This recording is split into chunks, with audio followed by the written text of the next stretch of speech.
Well, greetings everybody and welcome to this week's edition of the Inworld Review. It just so happens that it's the 1st of October of the great year 2017, and that means that there wasn't a chance in hell I was going to forget it, was there? October already. It's disgusting, really. Where did that summer thing go? Or did it come at all? I don't know. Anyway, we're back with our discussion show where we're looking at all things in the metaverse, the world of social worlds online, basically, with a particular focus on the magical hypergrid that allows separate grids to connect together, independent of their operators, so to speak. And first thing to do, of course, is welcome our guests and our regulars for that matter. I am, of course, joined, as always, by James Atloud, who's multitasking, running our camera system as well. So welcome, James. Hey, Mel, it's good to be here. And you know, in Open Simulator, you can be James if you want to. Yes. Yes. But we'll not go there. That's fine. Right. Yes, indeed. I'm puzzled now. You got me flummoxed. What's all that about? Well, right. Okay. I thought I heard you say, "Well," and I'm James, but you caught it. Oh, did I? He did. Yep. Yeah, you did, Mel. Yep. Oh, yeah. Okay. So let's do a retake. We're going to go off air and start again. No, we're not. No, we're not. No, this shows anything goes. Right. Okay. Well, I apologise for being an asshole at the beginning there. Let's hope we can get it right from now on. Okay. I'm joined by two guests, both of whom will be very familiar to you. I don't know whether we must have had them on together at some point before, but there's certainly been on enough time separately, or our favourite guests. On my left, we have none other than Thirza Ember, the mind behind Hypergrid Safari and all sorts of stuff, including the Watsky, which we'll be talking about. So welcome, Thirza. Thanks for having me, Mal. You can call me James anytime you like. Very good. And on my left-hand side, we have none other than John Lester, Pathfinder Lester, who also had a Hypergrid Adventurers Club way before we had Hypergrid Safari. So we're on common ground here already. So we'll be hearing about some new stuff, however, from Pathfinder. So welcome, Path. Oh, great to be here. There's Hypergrid stuff everywhere. I know, everywhere. Long live the hypergrid. You can get rid of OpenSim if we can keep the hypergrid. I think the hypergrid is the selling point of OpenSim. You know, no other platform has anything like it. It's an infrastructure that connects things together basically. We talk about code bases and stuff like that, but the hypergrid really is everything when you think about it. Okay, talking of the hypergrid, I'm sorry we are actually broadcasting slightly later than normal this week because we found a few hiccups in the hypergrid. Yes, we did. And we traversed them and overcame them and finally managed to get all of us in the same place at approximately the same time, virtually anyway, so that we can bring the show to you. But apologies for the delay. Right. Now, I mentioned this when we recorded the news about an hour ago, but last week's show we had Alberto Landa here from OS Grid. He's the treasurer, of course, and amongst other things, we were talking about the fundraising effort that was happening this weekend. Well, unbelievably, already earlier today, the $3,000 US dollar target had been met and exceeded. So it's still on, and anything you drop in the donation box now is just like, oh, lovely liquid money floating out of the top of the tank. So I'm really glad that they met their target and have all the funds they need to fix a few things that OS Grid, being volunteer run, kind of needed fixing, so to speak. Right. Now, before we actually go into a chat with our guests, I'm going to put up a few of the slides we have, simply because there's a bit of segue going on here. So I'm going to actually show some of the slides. First of all, the slide I'm clicking on now, which we've hopefully got up, is the advert for this year's Open Simulator Community Conference, which, of course, is happening on December 9th and 10th. The call for proposals has gone out. If you haven't seen it, have a look for it, or go to conference.opensimulator.org. and you can find everything you need to know there. We have an appeal out at the moment for volunteers as well as presenters and various things. Even if you haven't got anything to present or doesn't get in, there are loads of ways you can help with the conference if you feel so inclined. And I'm also going to mention it now. We'll be talking about it soon. The week after the OSCC, we are going to have the Hypergrid International Expo, which is a thing Thirza, who's here, and I have been talking about for a while and are working on. And to some degree, we're not quite sure how the two will interact at the moment, but it'd be kind of a post-OSCC event that is sort of a bit supplementary to the main event. But the idea is that we'll have a lot more foreign language exhibits and also presentations that may well be in foreign languages, which we will have to sort out the translation of and stuff. There is so much going on Hypergrid. It's very easy to have a conference happening in America or Canada or an English-speaking region and forget that actually there are so many grids on the Hypergrid, and many of them are foreign language grids scattered all over the world. Where was I there? I'm just going to flip back again. Right, I'm getting a bit of audio interference on some mic. Right now, I'm going to actually I'm going to move to Pathfinder quickly, and we'll sort of move back and forth between Thirza and Pathfinder thing. At the OSCC conference last year, Pathfinder gave a great presentation that he gave with a lady called Karima, I've forgotten her second name already, from the University of Cardiff over here in the UK. And one of the actual things they actually showed us were these, they were turtles, basically. It was a demonstration of turtles doing stuff. And coincidentally, Pathfinder here has actually launched a new grid. It's an Outworlds type grid, and it's called Slurtle. And one of the things I was most fascinated about for this week's show was, of course, the news here. You have a new grid, Pathfinder. Tell us about it. Well, it's really just a test grid, for playing around with Frederick's, wonderful Outworlds,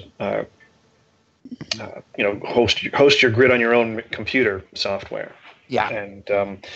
And what happened it was a little over a year ago. I got connected with, I can't remember how I got connected with Karina. I think somebody told her to ping me via email because Karina had been doing a lot of work in Second Life. Another platform, yes. That's another platform. Second Life. Yes. and I think her avatar name there is like Sleepy Little Thing. I think that's her Second Life. I recognize. Yeah, I recognize that name, although I didn't realize it. Yeah, and she'd been doing a lot of stuff in Second Life for a long time, and she'd been using the programming language Scratch for Second Life. Which basically allows kids to do visual programming. So you're building by putting together these little building blocks. Just Google Scratch, Scratch, Scratch for Second Life. By the way, my mind went blank earlier, but her name is Karima Gurvan. Gurvan, correct. Yeah, that's right. At the School of Social Sciences at Cardiff University, and she'd be doing a lot of stuff in Second Life with kids and using Slurtle for Second Life, and what she basically creating these little turtles. That's why they're called Slurtles, because they're Second Life turtles. The idea that you have turtle programming for learning how to do programming, like logo programming. Basically, these turtles can build things. That you can tell them go forward 3 steps and draw cubes at each step or something like that, go up or down, left or right. And so she was doing a lot of work with them in Second Life, and she wanted to work with younger kids, so like 7 all the way down to 7 years old, 7 to 18-year-olds. And she wanted to work with some different schools, and she wanted to have more control over her space. She wanted to be able to say, this grid is completely private, no one else is on here. And, she wanted basically to have that level of control in terms of privacy and protection, because she'd be working with kids who are like, all the way down to 7 years old. And she also wanted a lot of flexibility and also just like as cheap as possible, obviously, to do this with different schools. So she reached out to me and she's like, I've never done anything in OpenSim before. Could we do something with Slurtles to have them work the idea of them working in Second Life, could we port that to OpenSim? And I said, yeah, let's go for it. So, we built we got set up with a grid that was on, oh God, my brain is blanking. Hyper, what is it? I always recommend them because they're awesome. Is it a German one? Yeah. Metropolis. Metropolis. No, Yes. no, wait a minute. No, not Metropolis. It was a second. Oh, there's just too many grids on there, out there. Really. No, it's where you host your own. I gotta be right. Hold a second. Dreamland Metaverse. There we go. Right. Very good. Metaverse, because basically I said, this what we want to do is have our own hosted private grids in OpenSim, and there are a lot of grids that allow you to have your own regions and all this other stuff, and it's fantastic. But she wanted something, sort of like the next level in terms of control over the accounts and all that other stuff. And I always, Dreamland Metaverse is my go-to place for helping people get set up with their own grid hosted somewhere else in the cloud, right? Cloud, so to speak. And so anyway, they were fantastic. Dreamland Metaverse, again, I can't say enough good stuff about them. They're just really wonderful for a project like this. And got her set up, and it was wonderful, because the other thing was I actually was able to then leverage getting content across the hypergrid to build the space for her, right? So I basically did level design and some basic content creation. But me, I always look for freebie stuff and whatever, because I'm not talented enough to build the stuff, but I can put the pieces together. Well, we're designers in a sense, aren't we? We take the component parts and make something new out of it.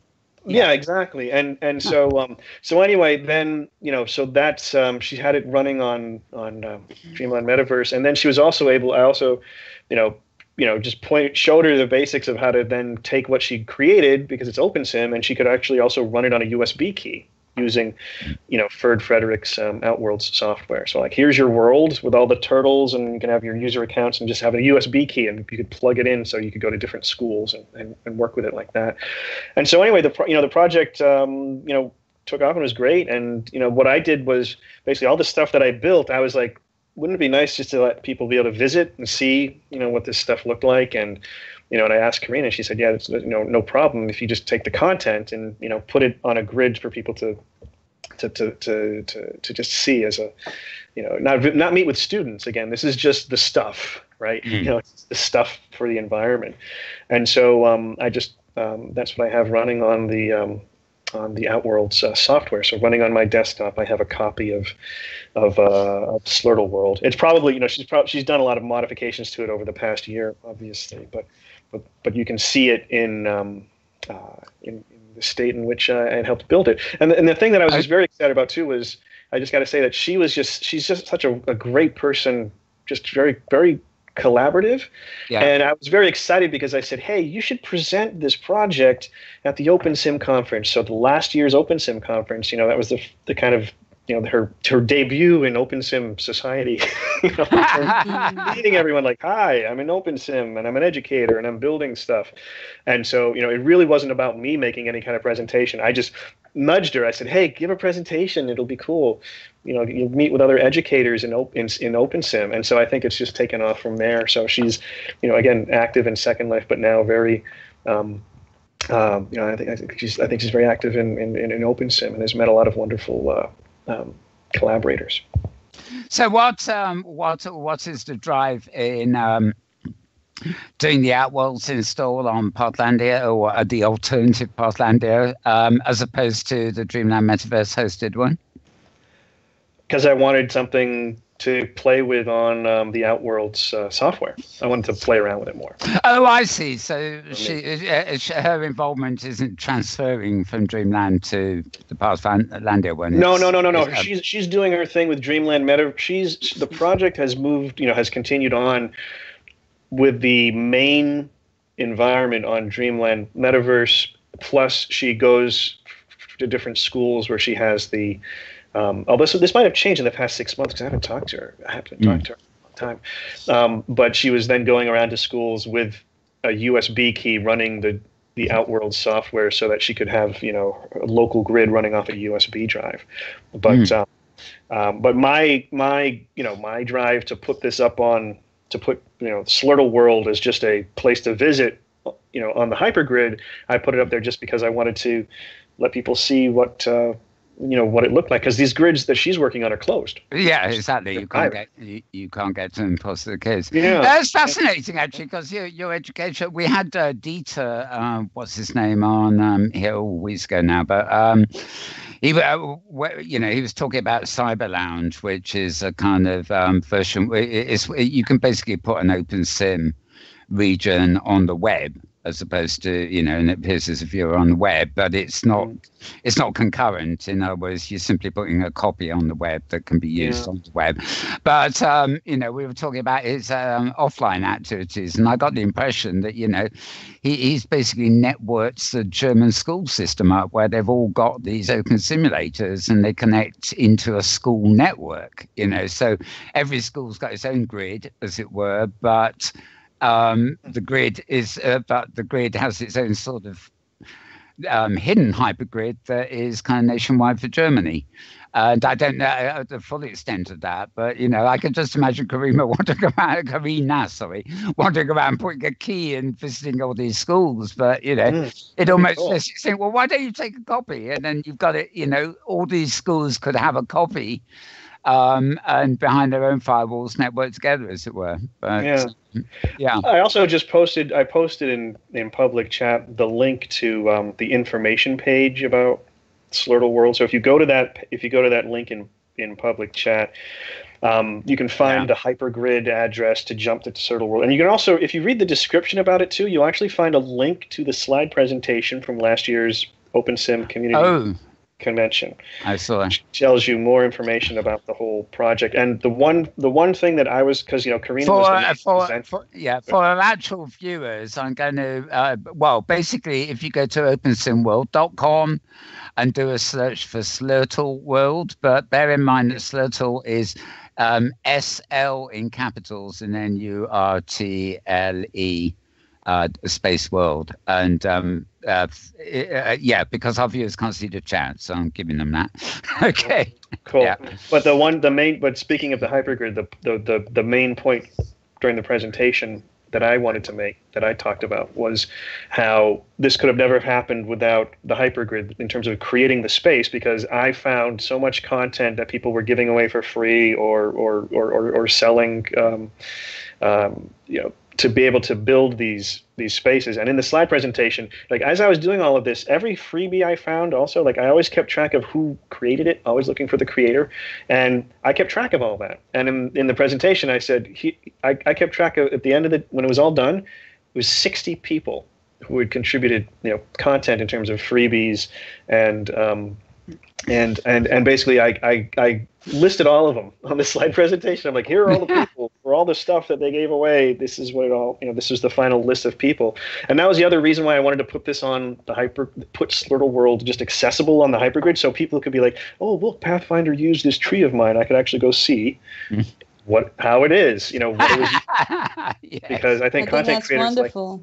Thank you. I mean, I just think it's, as a content creator, it's like they want not just some recognition, which I gave them as listing all their names, but also hey, I can actually now go see where my, that mushroom ring, for example. I can't remember who created it, but I listed their name in the credits, when we were presenting it at the conference.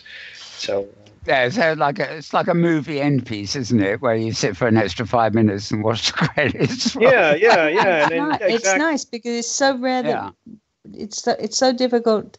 Sometimes you create something and then it shows up somewhere else. And not that people make things just so that they can get the credit, but considering how much hard work goes into it, it's just it's nicer than money. It's just appreciation is a much more imaginative way. I pick up so much freebie stuff. I don't think I could possibly do that. I mean, I'll be trying to catalog thousands of things, but the thing that really upsets me is I will go to the info or the edit window of an object I've got, like a tree or something, and the creator shows up as unknown. I've got previous owner and I've got me as the owner, but creator unknown, and I think, oh, this is one of my favorite trees. Why don't, somewhere along the line, it's lost its credit. Yeah. And you know what I did for this project, actually, whenever that happened, I didn't use it. I was like, I don't know who made it. I just won't use it for this. Cause this was, I considered this a project that would be, being used by students and teachers, and we were going to be presenting about it at OpenSim community conference, and I was like, well, I want to make sure I can identify every piece of whatever is on here. So sure. If it was unknown, I was like, well, I'm not going to use it because I won't be able to give credit. And again, it was probably like 99% of the stuff was free, and then other stuff that I actually bought on Kitely Marketplace, which is delivers to the hypergrid. So yeah. I thought. But it was just amazing to me how many people, like 60 people. This wasn't a huge project. This is, when a few things. Yeah. And those 60 people didn't even include your dog. No. That's our other story, isn't it? But we've heard that before. No. The dog. But I got the list of them all, and you know what I'll do? I'll even here. Let me see.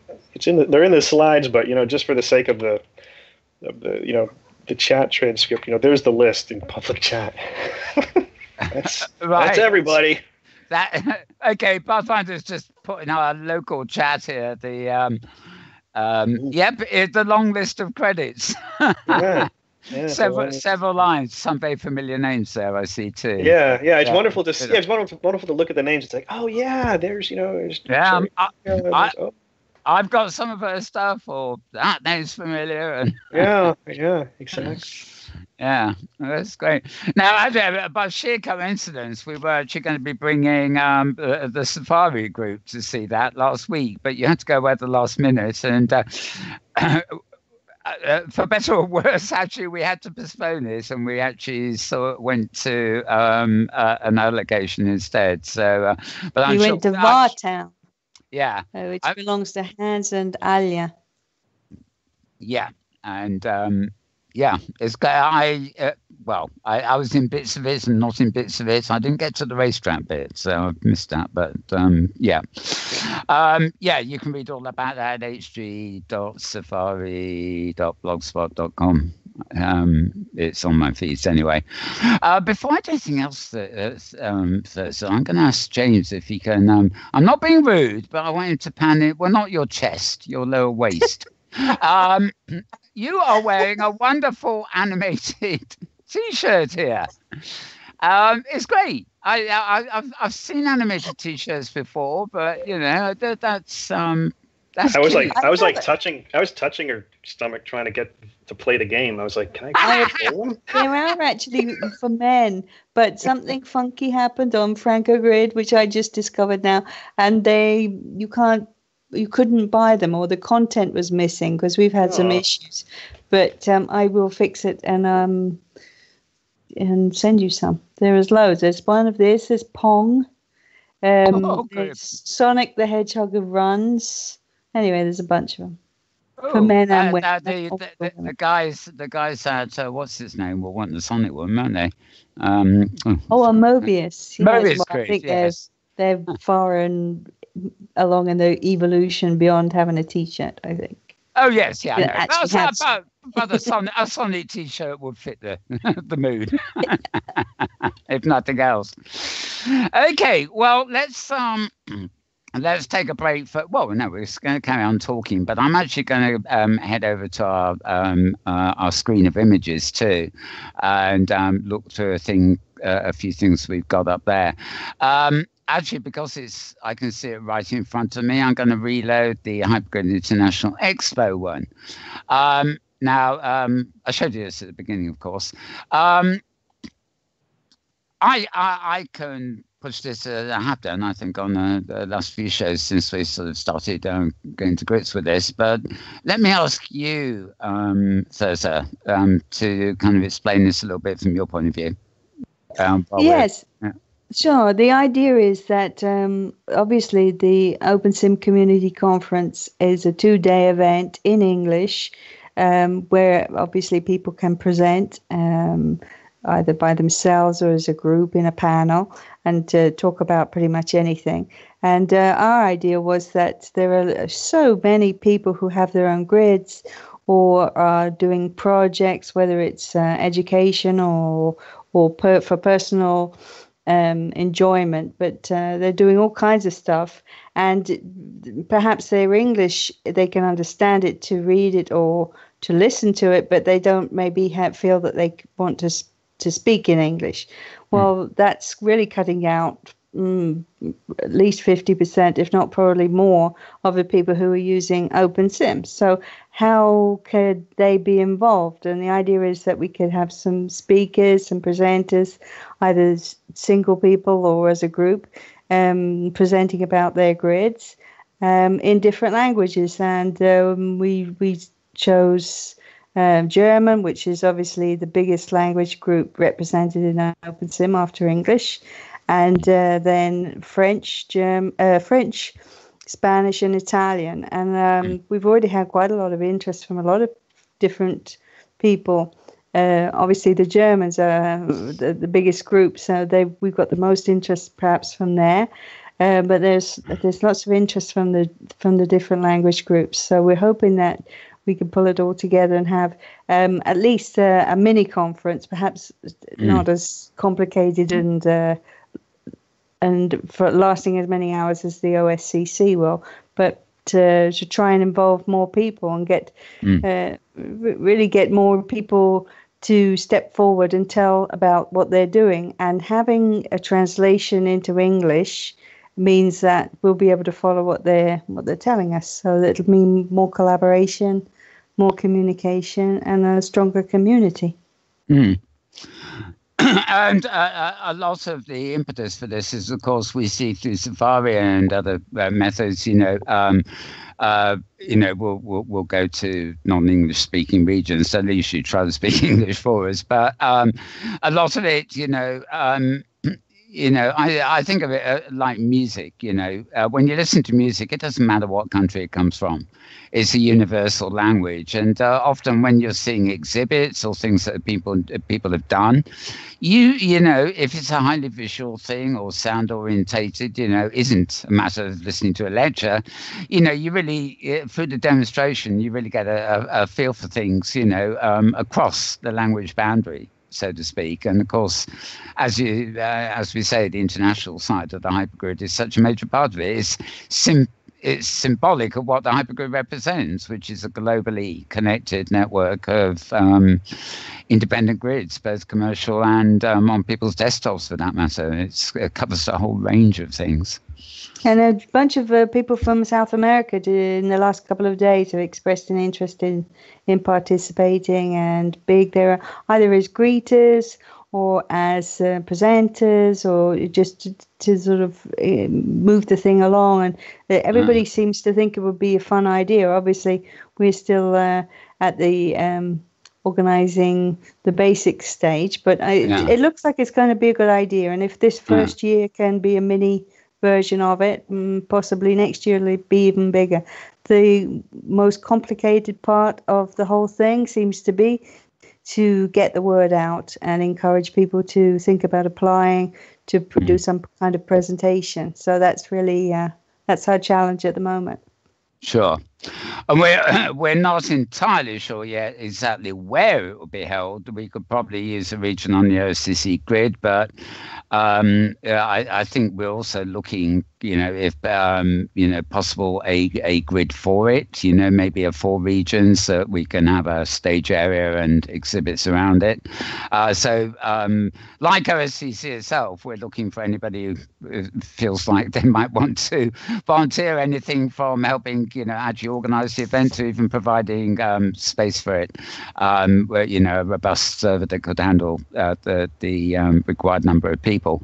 But the other thing is, although this is independent of OSCC, it's sort of an add-on.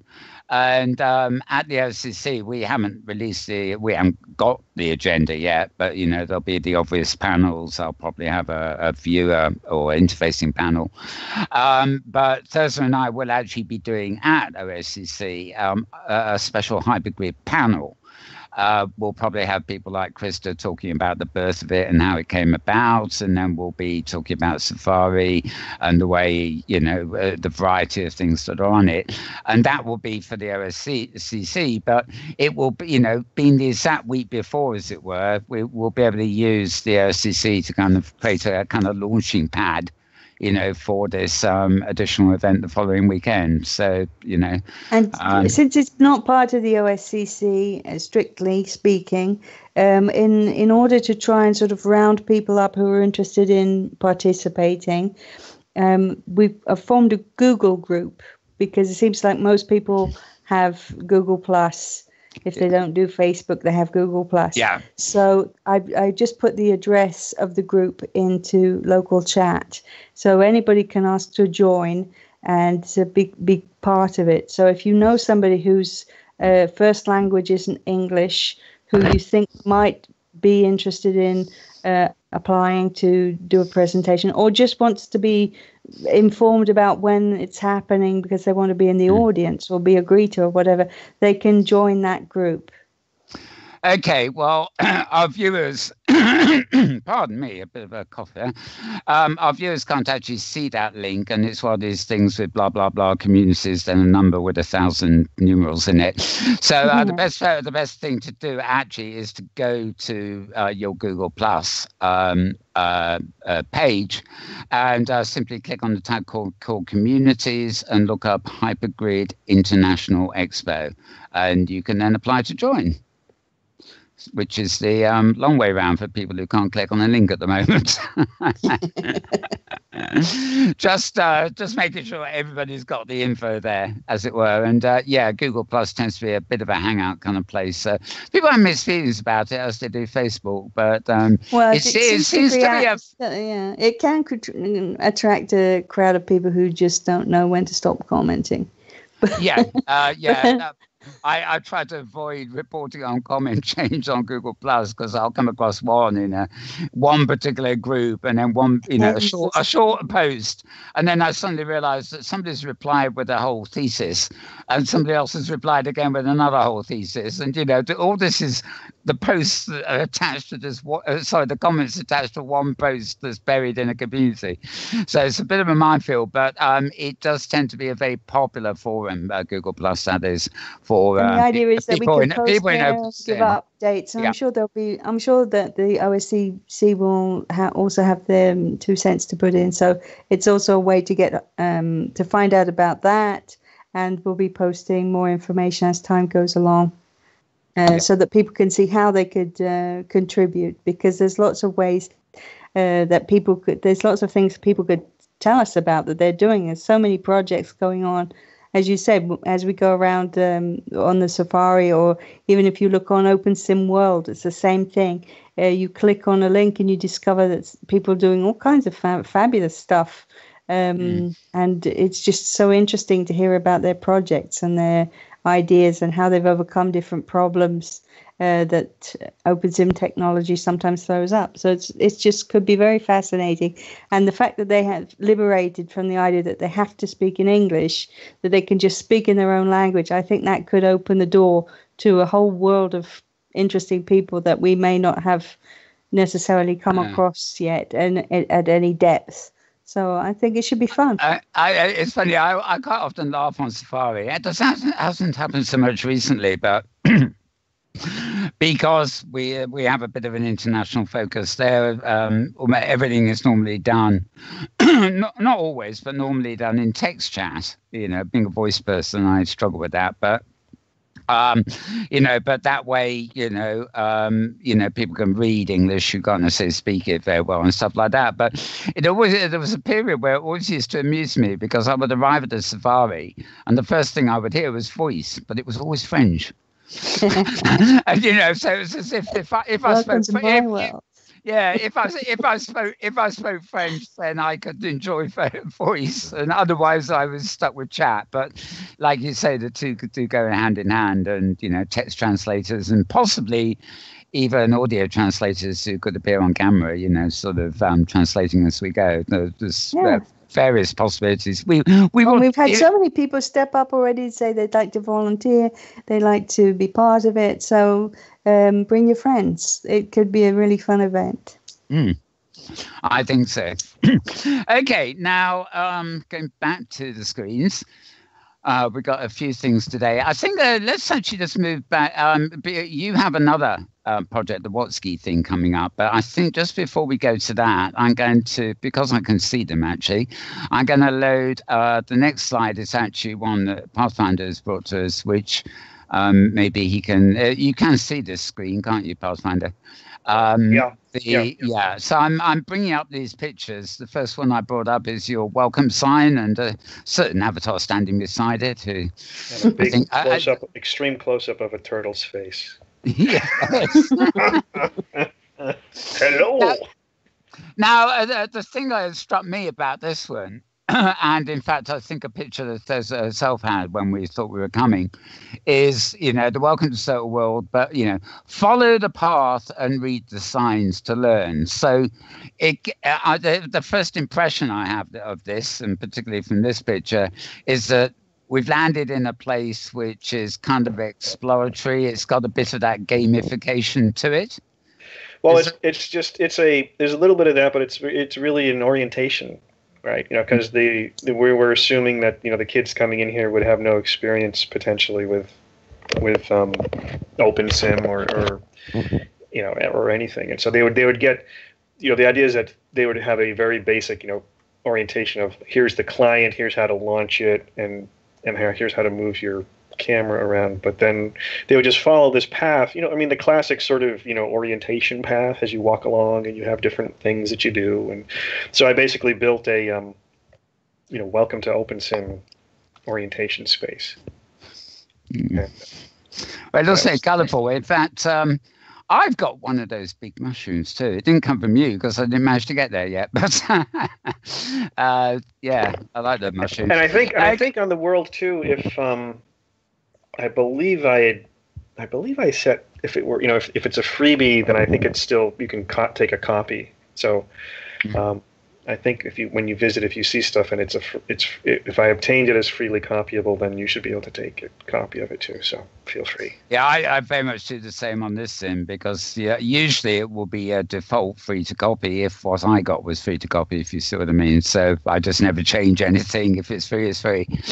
Okay, the next one. This is more of a sort of technical shot of the Slurtles, really, isn't it? The turtles, yeah. So basically you can using the Scratch visual programming environment, you can make the little guys do different things, and so you can see some of them are drawing squished spheres, so they look like little round flat circles, and other people are drawing flat cubes, so it's just a line, and then other ones are actually drawing cubes, and another one's drawing rectangles. And you can make them do interesting, you can make them turn and go up and down, left and right. So these are just them drawing straight lines, but they could build pretty much anything with using different prim shapes and different colors too. You can see how they're just kind of cycling through rainbow colors. Although it's very geometric and like a toy-like, this picture reminds me of a race where there were definitely two way behind there at the back. Yeah, slow starters.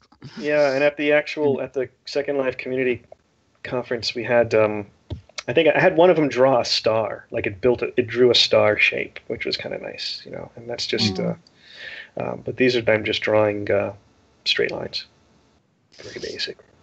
And this does strike me as a very effective way. I mean, as you say, Karima's projects are not on the public hypergrid because there's kids and there's security. But it does seem to me to be it's like Minecraft and the Lego thing. I know this is sort of low-level programming, but the primary colors and everything else. It does seem to me things like this are a great way to bring a generation of kids into virtual spaces. The kids that are learning this stuff now will in 10, 15 years time, presumably, be, in more advanced virtual spaces. But this gives them that early learning sort of background in, possibilities and things, both from the, I guess, I don't really call it scripting or programming side, but, the creativity, and they'll go beyond things like this by the time they're on adult grids and things.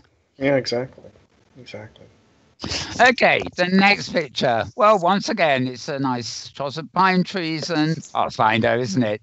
Oh, I love that. That's a nice rusticy looking bench. I like that one. Yeah, I mean, Karina and I, she had a vision for how she wanted the space to be, and one of the key thing was a lot of nature. And not a lot of enclosed buildings. Like, let's build a school with enclosed walls. And she said, I'd like a lot of nature. I'm like, that's cool. We can do nature. Yeah. And so I went all out in terms of putting together, finding really good trees and landscapes, and that bench. If you look at it closely, you can see that there's actually vines growing on. Yeah, exactly. It looks worn, and people like that too. I remember back on the Canadian grid, it's not there anymore. I'm dismantling bits, but I had a half-built house. It wasn't old, it wasn't super new. It was just half-built or half-demolished, depending on how you look at these things. Yeah. But I posted a photo of it, and people were pinging it all over the place, that this is the way the virtual world should look. It wasn't mesh, but it had those characteristics of sort of, something that was a bit worn or half built, as you would find them when you're walking around in real life, Yeah, and the other thing you can actually, I just noticed in this picture too, the leaves are falling off the tree, so you can see like there are a few leaves sort of floating in the air, but they're actually falling. So if you go there and sit on that bench, the leaves will fall around you. And I always think animations, animations like that are just wonderful. It's I want that. So here, for example, where there's 25 regions. Well, so one VAR region, 25 standard regions, and every buildings are scattered here and there. If I like them, but everything is trees. Fully, of the equivalent of 25 regions, I think something like 16 to 18 of them are covered in trees. So there's like this layer of foliage, so that when you're in camera mode, you can't actually see what's underneath. You've really got to go in there and walk through all the twists and turns. But I've got butterflies fluttering everywhere, bird sounds. I got rotating birds at different angles all over the place, so you can hear the birds. If you look up, you can see them and the butterflies. And I'm actually looking for a falling leaf script because I have so much forest. It just doesn't seem right that the leaves don't fall, But I think I'm after her feeling there. I mean, it may seem strange when we got a few areas of the real world that are still fairly left to nature, but my virtual space is just full of landscape and natural sort of places to wander around. None of these geodesic or geometric looking so-called modern buildings that everybody seems to put up. That just bores me within a few minutes. I want a woodland I can wander around in and find things in, and this picture of yours typifies that, I think, to a great extent. Okay, the next one is something of a contrast. There are a few trees, but there's a method behind the madness here. So this is an example of the area in the front, the flat area. This was before the build was finished, but this is where they were going to be programming the turtles, and so they're going to be having the turtles do their interesting stuff in that open green area. Yeah. And the idea was, you might want to have some students who are not actually in that area working on the turtles, but actually just sort of sitting on the sidelines, so to speak, and kind of observing what the other kids were doing and so forth. And so, I had the idea, well, let's create some areas next to that region, but that are different elevations. So you could be like, I'm going to go way up at top and sit under that tree and watch people building stuff from far away. And I bet you all the kids go to the top one. I don't know. I have to ask something about that. It's the race to get to the top position. Maybe, yeah. And there were like little chair. There was like a little area up there where they could hang out, and then and actually to the left was also just a separate general sandbox area where they could just freely build whatever they wanted. Maybe not necessarily working with the turtles, but the idea of having a space where they could be near what was happening. Sure. And not be in that area, So. Yeah, well, it's like conferences. We want a stage where the happening goes on, and a viewing area where you stay away from the stage. Thank you. Yeah, absolutely. And there's a nice bird floating in the sky there too. So those are the little touches that just make Yeah, there's an albatross. Big albatross flying around. Okay, next one seems to be an aerial pic Is it how many? Did you say it's a VAR file? So it's multiple regions, or is this just one region? There's multiple regions. This is the main area. This is like the orientation area where also you go through you walk through the park area and you learn about OpenSim and how to do things, and then you actually can go and pick different avatars and different clothes and things like that. And I just wanted to create a space that was fun to just also explore, not only on the ground, but vertically. So that's why there are two different airships at two different elevations, and you'll actually notice that some of the other views, you'll notice like there's a second level kind of, like if you're walking along on the ground, you can actually, if you fly up a little bit, you'll find a second level of ground, that's in the center of the picture. You can see that kind of elevated, more trees and kind of hidden things. The idea was I wanted to reward exploration. So if they kind of poked around a little bit, they would find interesting things. They would find the buildings on the ground level, then they would find a tree house in one of the trees, and then they would find, the first airship, and then they'd find the second airship.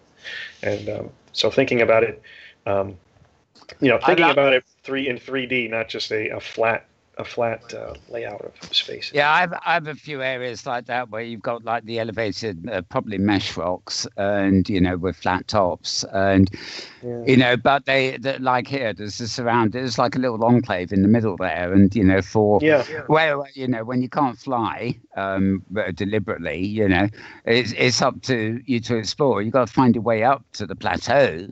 And then down into the area that is otherwise hidden. And I think that adds a lot of, it gives that exploratory factor.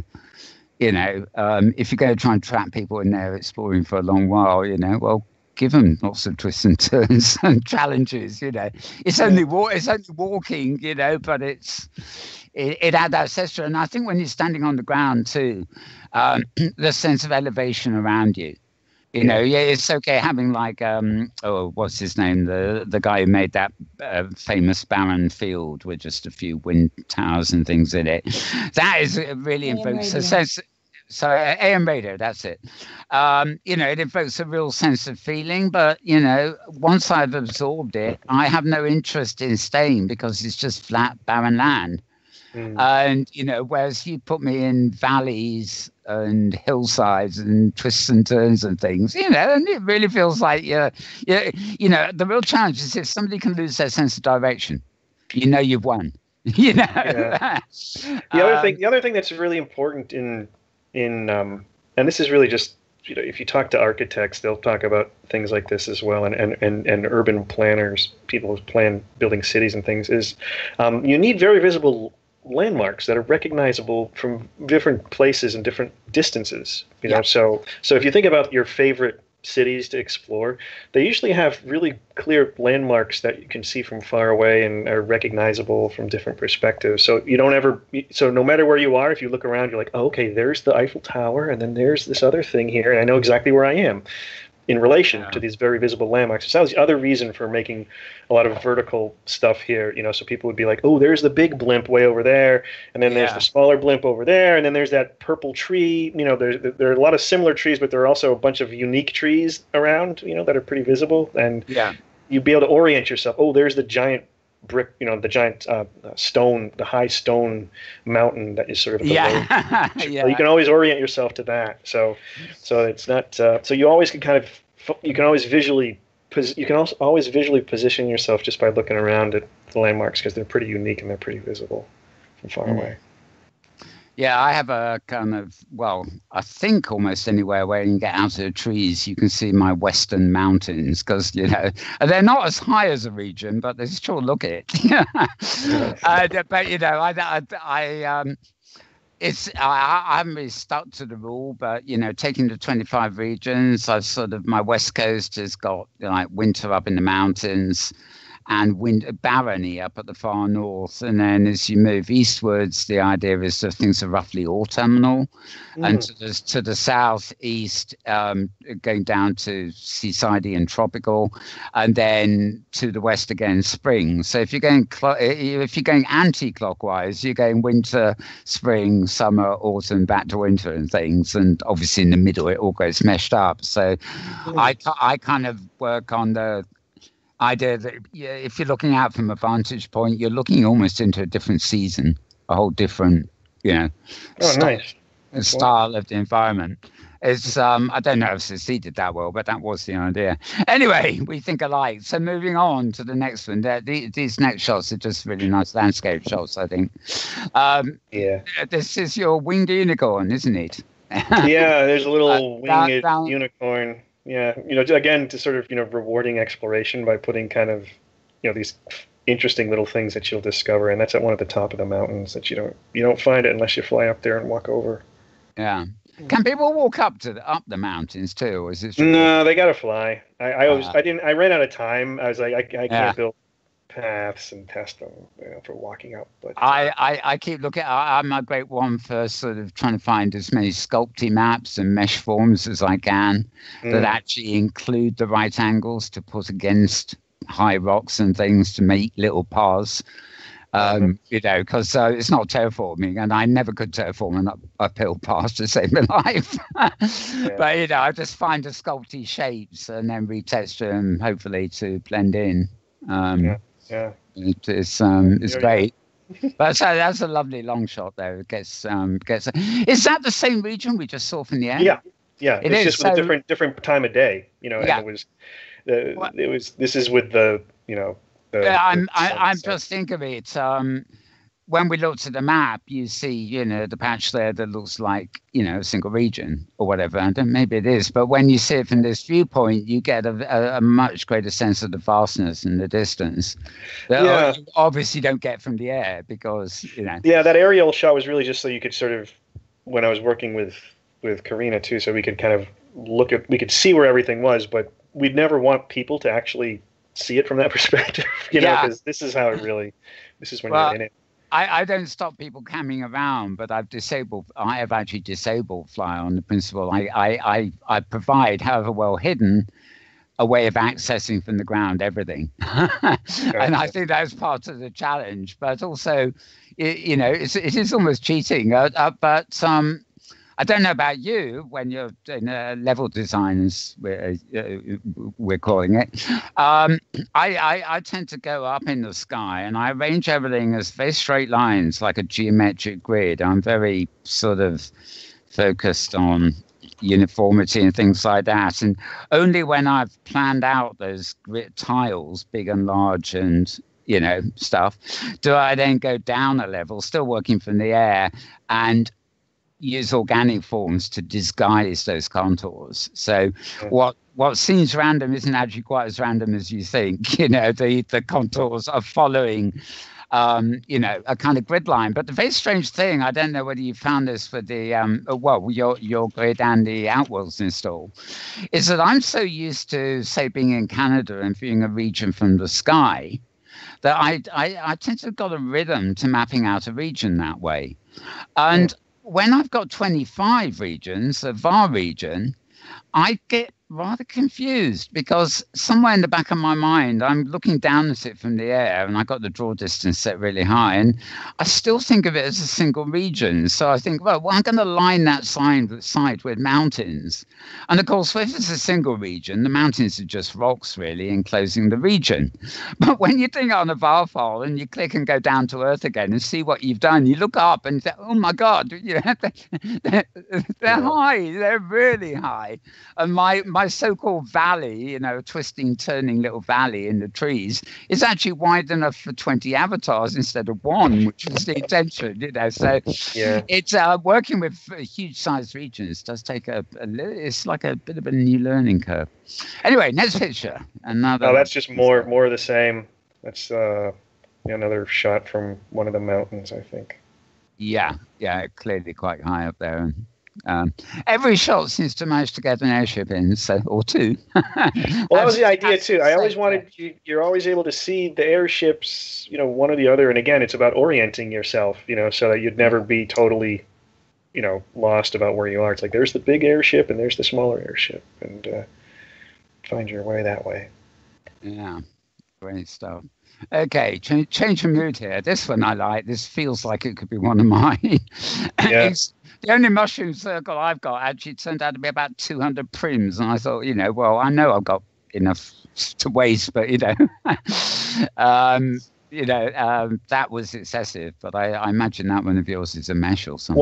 One of the things is, you see the bird bath over there? Oh, yeah. Oh, yes. I got a few of them with the parrots. And is that the bird bath with the birds circling it? And No, that was, the original bird bath shape itself, that was like one of the first things I ever made in OpenSim. So I always try to find a way to get the bird bath in there somewhere. It's like I made this years and years and years ago, and it's been modified over the years. But the bird bath was made by me. And, this is the fantastic. I think somebody else clicked the move on switch. Oh, that might have been me. Right. Okay. Yeah. Okay. Well, this is very magical looking, and I loved it. I don't know whether you call that a gazebo because it's not quite the same thing, but these wooden, the wooden tree trunks that are curving around and holding up the canopy there. That's lovely. Yeah, it's just a meeting space with a I put a fountain in there, and again I was looking for. Karina, it was very important to her to have it feel a very natural space. So when there were buildings, I didn't want it to be like, and here's a brick building. It's a fit for the kind of nature theme. And I found, this open air kind of gazebo area where you can have, people sitting and meeting. And then the other building, the geodesic building in the background. I like that one. That's inside of there is where you have all the different, freebies like your avatar, different avatar shapes and different clothes and things like that. It's all inside that little thing. It's funny. Well, I know that building because when I started the MetaWorld region on Great Canadian Grid, I thought we needed a green room for people to wait to come onto the stage. Yeah. And it was in the middle of a lake, behind a whole load of rocks, so it couldn't really be seen to the public. And it was that building. It was just resting on some rocks in the middle of the lake, with a teleport to the stage. And again, I can't remember off the top of my head who made it, but it's a freebie that gets around a lot. It's wonderful. I'm not sure of a second name, but there's somebody who's been around OpenSim for ages, Haley. Somebody. Oh, Hailey Beckers. Yeah, and I've got a lot of stuff I've never met. Oh, it is Hailey Beckers. Yeah. She's in my list. I'm going back to the chat. Yeah. But yes, Hailey Beckers. She's in my list of 60 people.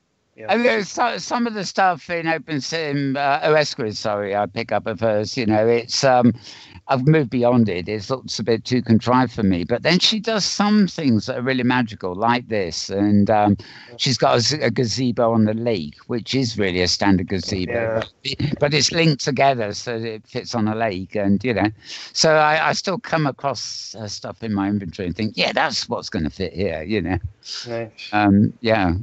Great ideas there. And they're not all easy to make, those geodesic domes. I picked up someone on OpenSim, you'll laugh at this. It's a script and you res it and click on it and it builds a dome for you. but it builds it out. Nice. But it builds it out of triangles, a bit like that, but in magnificent. Huge absolute dome, right? And when it's finished, you think, oh well, that's very good, but I haven't really got a use for it, right? Because it's just massive dome made of triangles. Try and de-res it. You can't, because the script makes them all unlinked. You've got to go and manually delete every single triangle plume that the script has made, and it takes hours. It builds itself in about 2 minutes, and then takes about two days to deconstruct. Oh, that's crazy. So I don't use that too often, but it did its job. I'll say that for it. Right, where's my next one? He says, okay, back to another long shot. Oh yeah, that was another. I like this shot because this is like you're actually standing on the path, the stone pathway, so you get a real sense of ground level. Perspective from ground level. And again, there's the ship, there's different kinds of trees, and again, the idea was just to make it so people wouldn't get lost, but they would still be able to explore an interesting natural place. So lots of landmarks, lots of unique trees mixed in with everything. You use a lot of pine trees, and I've actually got quite a few. But I think somebody said to me, well, you can't have a pine tree in that climate. You want the pine trees on the foothills of your mountains and things. So they're the one type of tree I keep holding back on and figuring, well, I should just make a little pine forest below the mountains. Yeah, I mean, I didn't. It's probably not ecologically correct or whatever, what I did, but at the same time, if they are together, they're never just standing completely alone. So you gotta clump them. Exactly, and they if they look good, they look good. They don't have to look right. Because we're not in the real world, Yeah. But it was so funny because I forget who it was, but somebody was really having a moan at me about my liberal use of pine trees in the wrong setting. Yeah. Some people will moan, won't they? Yeah. But there's some lovely stuff. I'm zooming into this picture as we're on it, and of course limited resolution. But like the rocks in the background to the right and stuff. All that texture there really is worth a treat. Okay, next one. This looks like rich as well.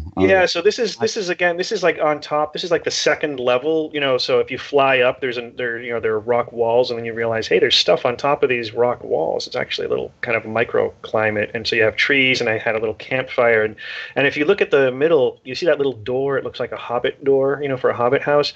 That's one of Ferd Frederick's teleport doors. So you click on it, and when you walk in the door, it teleports you outside of another tiny door. So it's a way to jump around places. But I love it because there's an animation, like when you click on it, your avatar crouches and then crawls through it and then crawls out of the other door.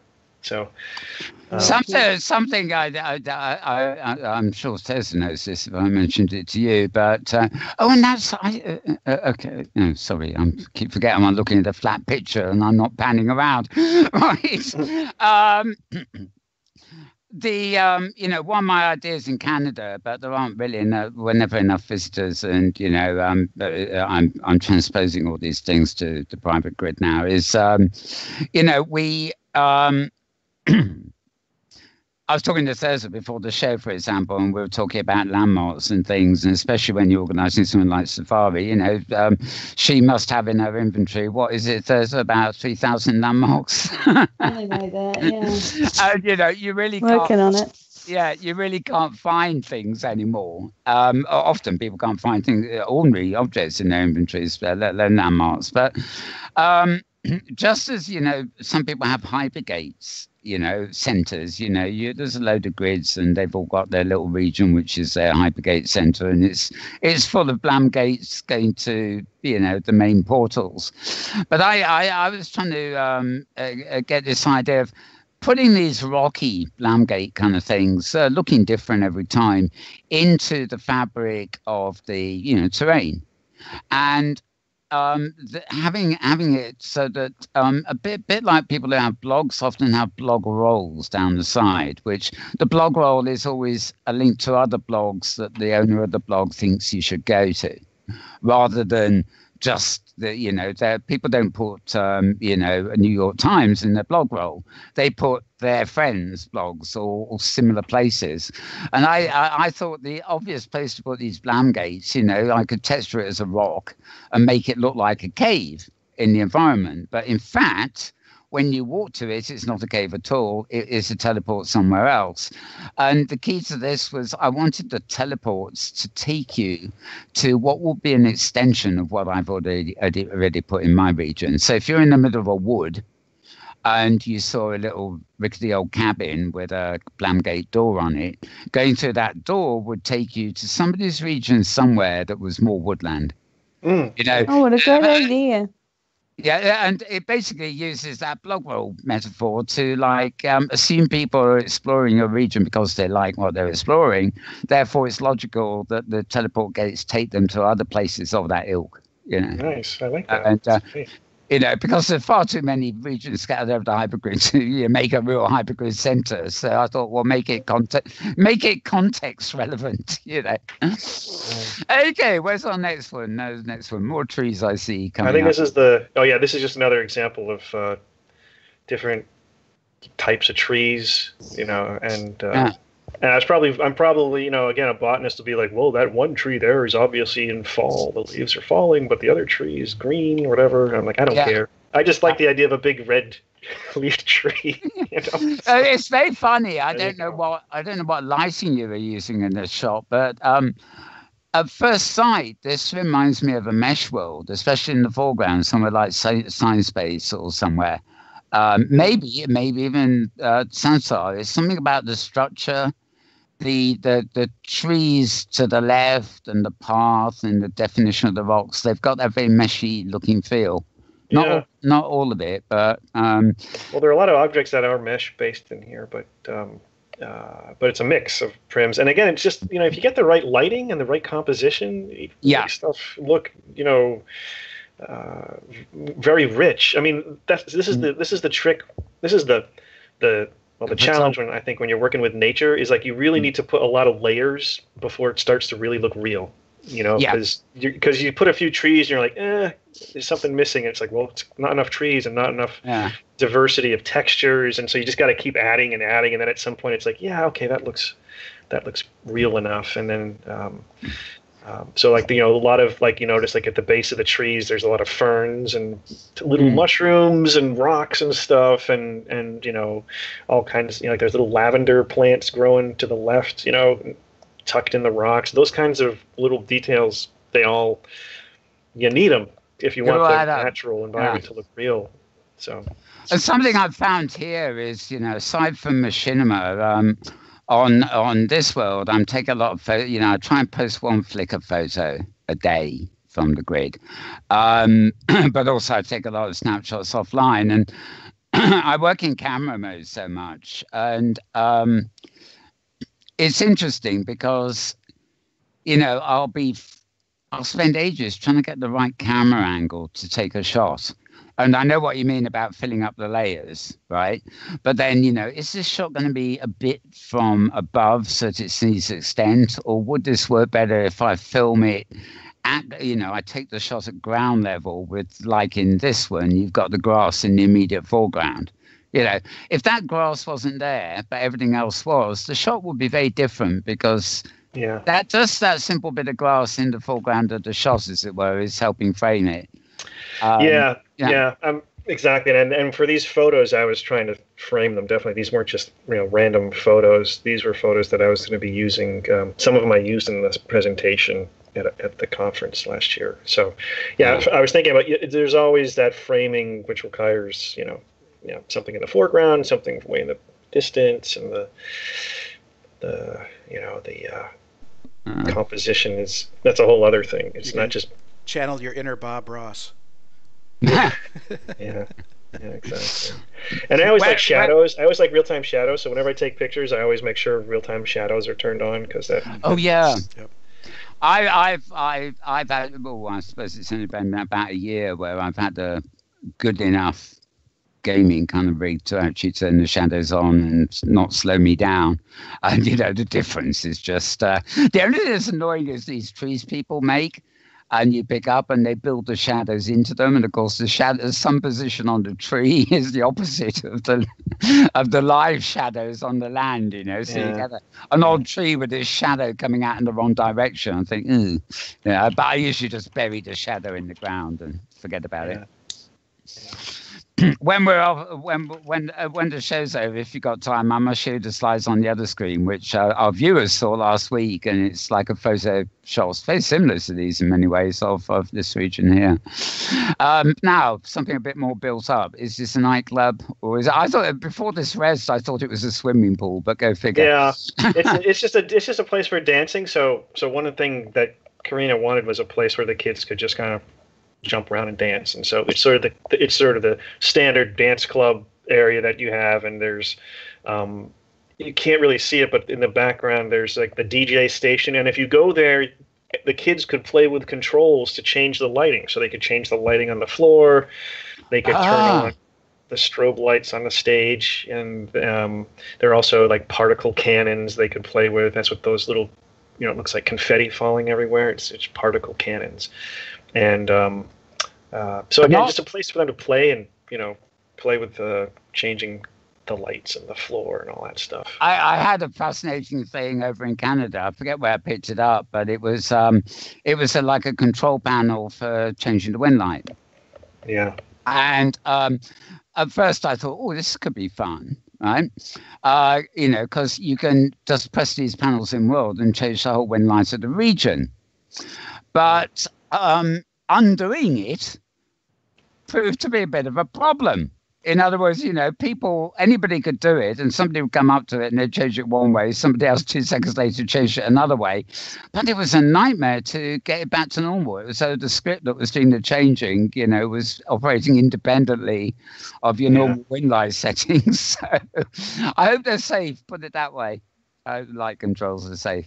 Okay, and we got the right. Okay, well, the next slide is not yours. We're going to move on. Okay, I'm going to do these in order. We're going to come back to Thirza now. I'll start off with this one, which is a logo I've actually shown on this show before.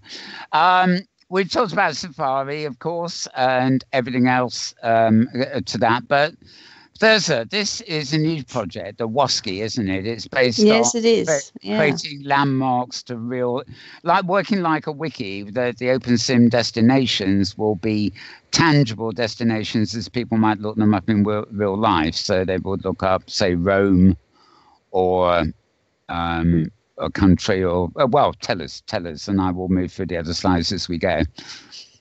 Yeah, the idea is that it should be very much like Wikipedia. So if you go on Wikipedia and you want to look up, as you mentioned, the city of Rome, or you wanted to look up an imaginary character like Sherlock Holmes, you could still find a page in Wikipedia about them. If you wanted to look up Che Guevara, you could find it.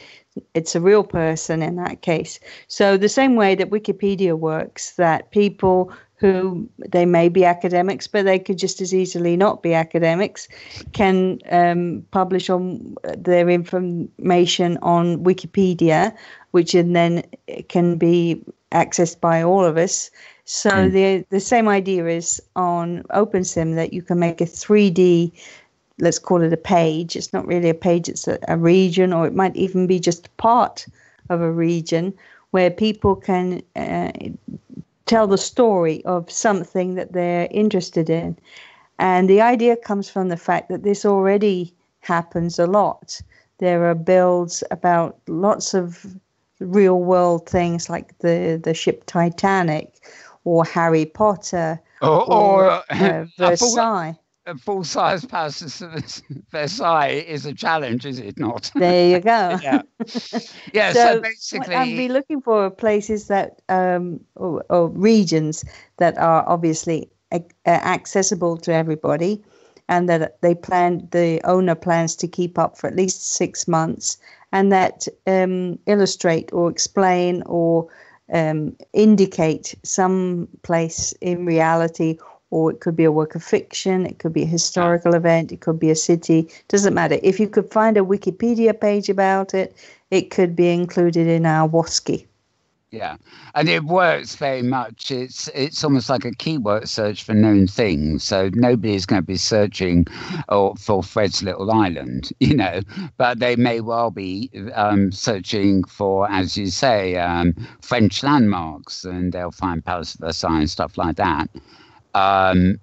Because there's a 3D incarnation of it in OpenSim. So as we get as more and more stuff exists on the hypergrid. I reference your landmarks folder again. Yeah, then the more and more things that allow us to narrow our search for what we actually want, is clearly better. So if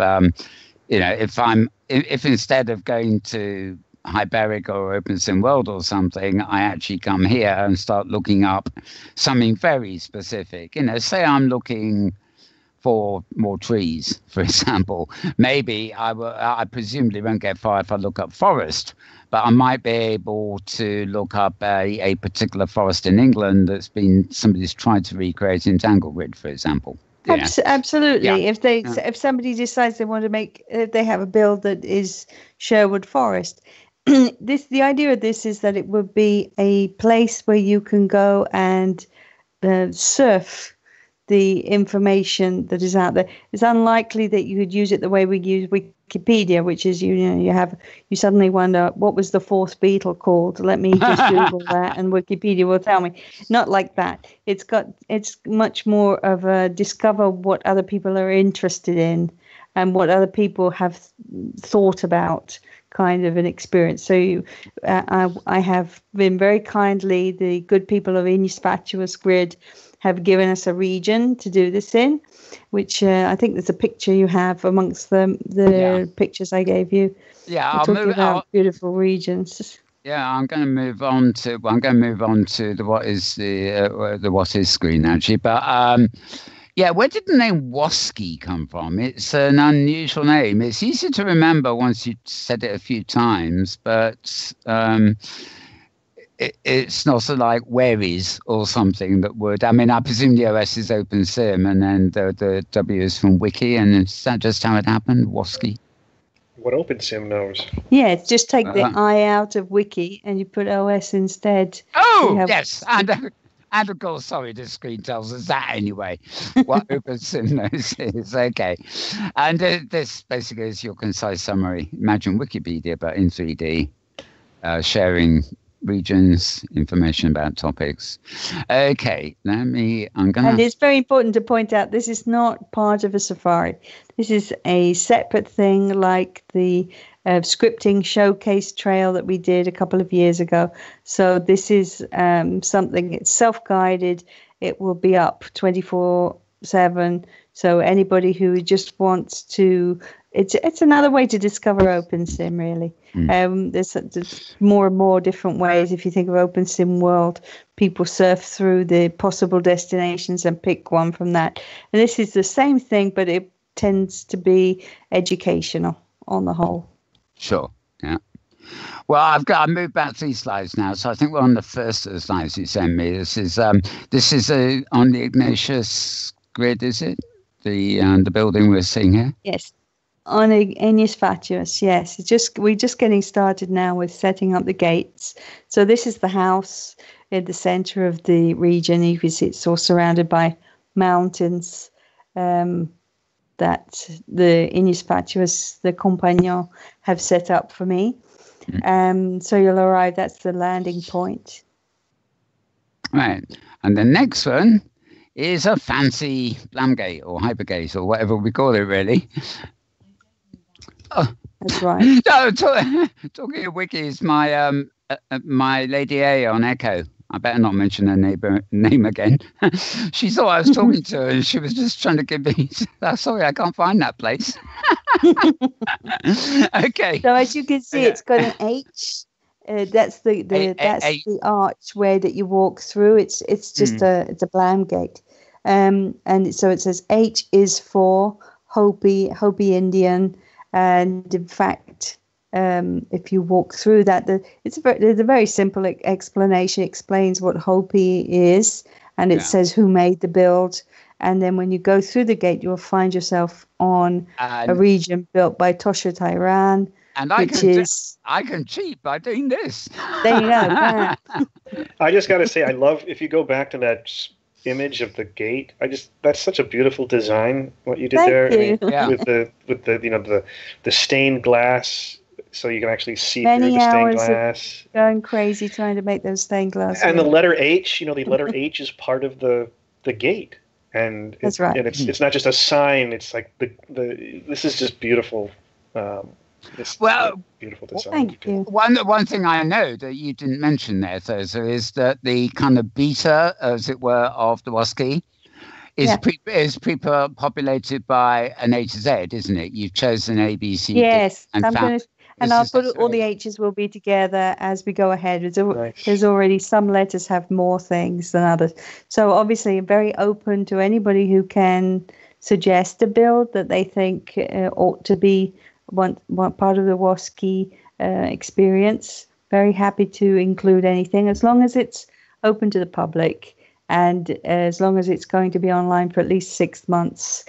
And we're tending towards builds that have some sort of a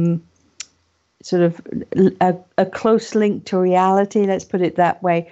If you're going to build the city of Rome and you like the Tower of Pisa and you put it in there anyway, that's great, but it doesn't, we're trying to sort of, as it would be in Wikipedia, if you suddenly put a paragraph that has nothing to do with anything, it's going to get removed. It's going to go, exactly. However, fantasy is always nice. Nobody minds that. Are the individual pages, and I'll call them pages from the descriptive point of view, is that going to be like Wikipedia too, where users can constantly contribute and add to an entry? Or they can. What I'm going to do is I'm going to set up also a Dropbox so you can put a note card inside so that people can pick those up too if they want them. So that if you say, I went to see that build, so there's some feedback. So if you go to, for example, this build here, as you were showing before, the Hopi Indian build, which is by Tosha, she did a huge amount of research before she built that. And you can go inside the buildings and see all the textiles. You can see the pots that they made. And so it's describing the whole history of that civilization. And somebody else may come along and say, well, that's my ancestry, or I once read a book about this subject and I would like to add this or that particular thing. And obviously we don't want to weigh down the various builds with extraneous information that they have not solicited. So we will have a Dropbox at the WASCI site. So you can come back and write your note card and say, I would like to add this piece of information, so that somebody else comes along later, they can read what you said. And it sort of brings the whole community a little bit more in together. Right. This is something I find fascinating too, because my history on this subject is not great. But this bill, for example, Hopi, the Western impression of native Indians is the cowboys and Indians thing, isn't it, with wigwams and stuff, whereas this is very much, it almost feels Mediterranean. I suppose this originated like South American Indian? No, I think it's North American. It's just that this is the beauty of it, that many times you can stumble across something that opens your eyes to a world that you weren't aware of. And that can happen online in many different forms. It's just nice that we were surrounded by very, very smart people who have a lifetime of experience, who have hobbies or perhaps previous jobs that they did, or perhaps they've studied this subject for many, many years and they're important professors in that line of work, or they're just amateurs, doesn't really matter, but they're all really fascinated by 1,000,001 different subjects, and many of them have made builds that reflect that interest and that passion and that hobby. And this is a way to try and kind of unite those pieces of our universe together in one place so that we can sort of experience them in the context of that sort of academic and knowledge-based fascination. Well, you mentioned the local thing too, which is interesting. And oddly enough, I must admit, I've probably seen this more in Second Life, which, despite the astronomical expense of getting land in Second Life, people will get regions or parcels on regions and stuff, and they will do things like recreate their hometown, so that they've got a virtual copy of their real world, as it were. There, and they'll say to their friends, "Come and look at my street because I've remade my street." In Second Life. Exactly. So, I mean, there is, I think, a lot of, just as some people are creative and just want to create something fantastic and imaginary or idyllic, there are other people who are really just obsessed with creating virtual replicas of reality. And it could also be something. I'm also looking for people who are interested in telling the story of, for example, Harry Potter. There's a great example. There are lots of wonderful builds about him, but it doesn't have to be him. It can be some much more obscure poet or artist. There's Van Gogh builds. There's many different things that can qualify. If you think of Wikipedia, you can find all those things in Wikipedia, along with the sort of rather more prosaic, this is my city situation. That's also interesting. But I'm open to all these different aspects because they all sort of make part of our huge community imagination and a community brain, if you like. So trying to bring together all those synapses from different parts of the world. When I'm working on my upland centre region, I keep populating it with old ruins. They don't necessarily match each other, but my idea is somehow in the uplands there's just these old ruins, and they are totally meaningless. But in a real world context, I'm fascinated by, I'm no specialist in archaeology, but I love the way we can use virtual environments to, where it's not about traveling to locations or visualizing stories. We can actually travel in time and recreate things that no longer exist, but were real things that did exist in the past. And that side of it fascinates me. This picture we got up there is obviously something very similar, because you can imagine at a point in time that would be a living, vibrant little settlement, even though it probably doesn't exist now other than as a historical relic or ruin or something. Actually, Mel, I think you might recognize one aspect of this architecture, and that part of this construction is the material called Adobe. And you'll recognize Adobe as your Photoshop and your Premiere products company name, right? Yeah, where they took the name from. Right. Yep. Yeah. I'm reminding of all the people who got that wrong too. Adobe. No. I use Abode software. Yes. Okay. Dyslexic. Right? Yeah. Right. Yeah. Well, it's the way it's spelled and the rhythm of it. Unless you're reading the letters as you say it, it's very easy to. It is. Actually, I can understand. For people who hate Photoshop, they say, "I can't abide Abode." Is that what you're saying? Oh, nice one first. We all cringe as we love. Sorry about that. That was bad. As I said, as we are. Yes. Anyway, so if anybody is interested in sharing a WOSKI build, if you want to send a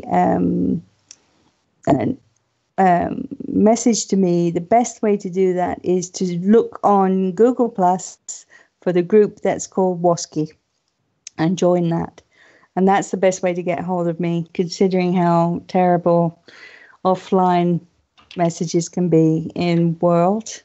So if you go to Google Plus and you look for WOSKI, you should find the group, and you should be able to either sign up for it or ask to sign up for it, and that's where you can tell me about your builds. Is this a brand new group? Because it says there's just one member. Ooh. There is just one member. I'm number 2. Yeah. No, hang on. I'm in it. So that must be 3, surely. Thirza, me, and Pathfinder are the group. Yeah, and I just posted. I think I just posted. I'm the first one to post something, and then I just said hello. Hello, world. Yes. Yeah, there's 2 members. It's me and Thirza. It's just me. Oh, I'm not. What do you mean? You didn't join, dude. You didn't join. I'm sure I did. You got it. I don't see you. It's just me and Thirza. We're in here hanging out. Oh boy! Right. Well, that's a major oversight on my part. So I've now gone here and I click it on communities, and Woski. Oh, maybe this is. Come on, Google. You're a search engine. Where do I? It's giving me. I think Mal's got search envy. I don't know. I don't know, but anyway, it's a.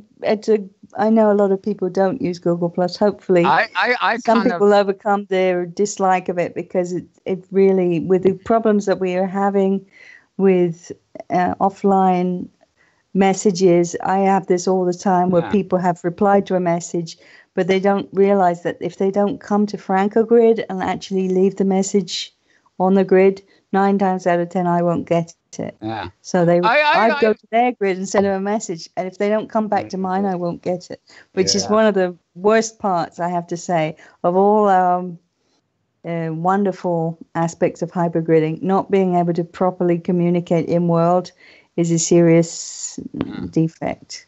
I was actually going to ask, and probably the answer is no, but I was going to ask at the base on Ignatius Fatius, is that the pronunciation? More or less, yeah. Yeah. Have you got an Inworld group that when people can join if they are visiting that region? I haven't set one up there because it's a semi-private grid, so it's open to the public, but they don't really accept a lot of new members as residents on the grid, so it doesn't really make a lot of sense to have an in-world group there. But if the Google Plus side of it expands, we'll probably open one on OS Grid and something other grids like that. Something that will hopefully work across the hypergrid. Hypergrid group as opposed to. Well, I have to say, today I actually got I got a group notice while I was on FrancoGrid from a group that I joined when I was in one of the German grids. And this is the second time this has happened to me, which I don't know how I could get that. That's weird. Well, no, when my Canada avatar seems to get all group messages from DigiWorlds. And also from another couple. Now that we have a hypergrid Safari group, for example.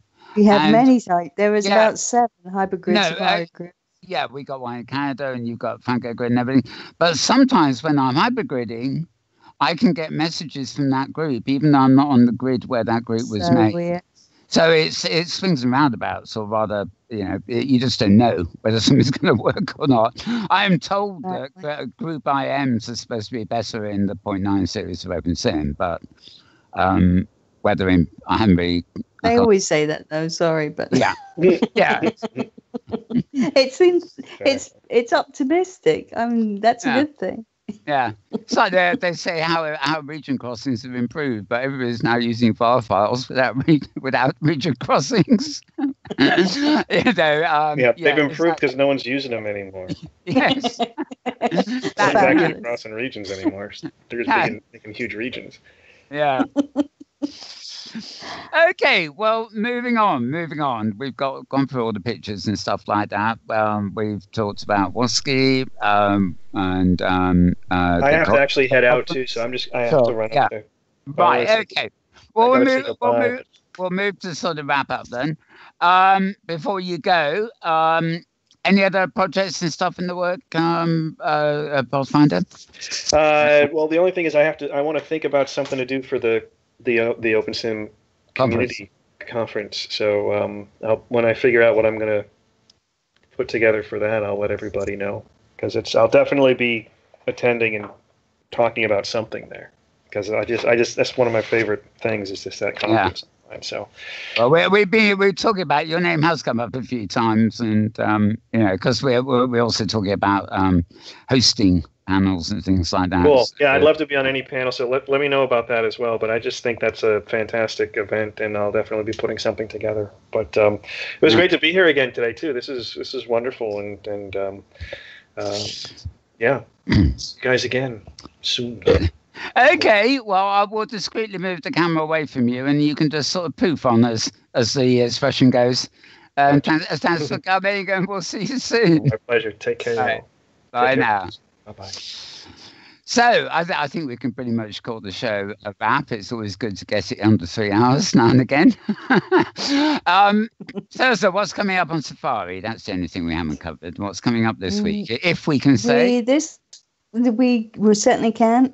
We've got 2 events. The second one is a congratulatory party, which we're going to be having at Osgrid on the Event Plaza. It was originally going to be talking about the fundraiser, but of course they raised all the $3,000 they were hoping to raise.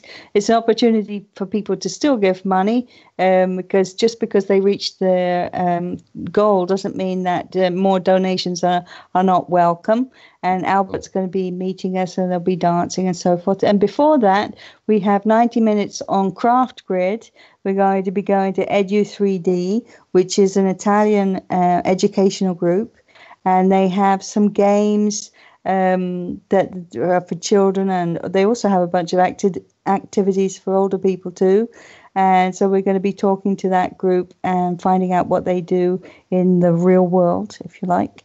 So it should be a fun event. And of course, I wanted to remind everybody that Festavi is also coming up. So anybody who wants to make a full Perms avatar and contribute that to the greater good, they can do that by contacting Cherry Manga on Franco Grid, and I'm sure she'd be delighted to get it. You can make an avatar which is just with the traditional body and clothes, or you can make something with attachments, which can be mesh or prims, or you can have a full mesh avatar. Any of those possibilities are acceptable, as long as you can guarantee the provenance is not from some source that's illegal, and as long as you're willing to make the whole thing full Perms. And the weirder the better, in my Well, sure. But not necessarily. You know, some people want a more traditional look, and she's happy to receive any kind of avatar. It doesn't have to look weird. Anything will do. And Thirza, I was so joking. Let me mention too that Cherry's online with YouTube, so she's listening right now. Yeah. Yep. Oh, wonderful. Okay, hi, Cherry. Bonsoir, mon ami. Cherry. I think that's right. I'm not sure. In fact, I was just going to ask James. But the funny thing was, I met Pathfinder earlier today in his at Pathfinder, and I arrived. I didn't know he was going to be there because we were talking on Skype, and I was just going to go in and try and get from that to the Cecil thing. But anyway, I found what I thought was an NPC, but it wasn't. It was actually Pathfinder. It was an animated skeleton, full avatar size, with a pumpkin head on top of it that was glowing like mad. And I was, Pathfinder has lips these days, which is wonderful, but he still specialises in extremely odd avatars from time to time. This was something to be seen on Halloween nights, which these days in the virtual world it seems Halloween's the whole of October, but it's actually the end. But yeah, it will be a good party. It would be a good party avatar, put it that way. Yes, I was going to ask James any feedback from the audience, and also any questions from you. I know we lost Pathfinder, but anything you want to raise? No questions from me, and just no particular questions. People asking for URLs in the YouTube chat as opposed to the Inworld chat. But of course, we gave good instructions on how to get URLs by searching, so I think we're covered that way. Yeah, unfortunately, it's not something we can do on the broadcast. Actually, bring Inworld chat to you, or even our Skype chat for that matter. It's that's actually why I try where possible to read out the URL, or if it's one of those long complex URLs, at least tell you how to go about finding the main site and navigating. So yeah, I must say, it's so funny. It's an understandable confusion. Avifest is coming coming up, of course, as I said. Avatar Fest, which is a very separate thing, is still going on, by the way. I mean, last weekend was the big opening party weekend, but do remember that too is continuing to, I think it's more or less the end of this new month, October. So plenty to see there and do as well. So yes, and we're bringing the safari back at the very end of the month to sort of give it a big, almost final farewell to Avatar Fest. So bit of singing and dancing and checking out all the builds for anybody who may have missed them. Very good. Not to take part in the deconstruction.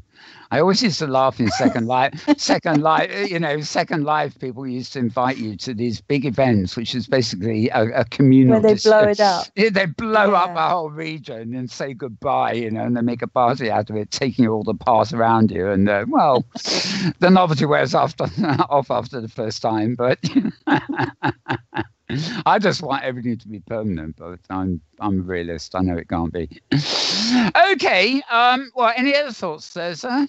Well, looking forward to seeing everybody on Wednesday and hoping that the hypergrid will be kinder to us than it has been in recent weeks. Apologies for anybody who's had trouble on FrancoGrid.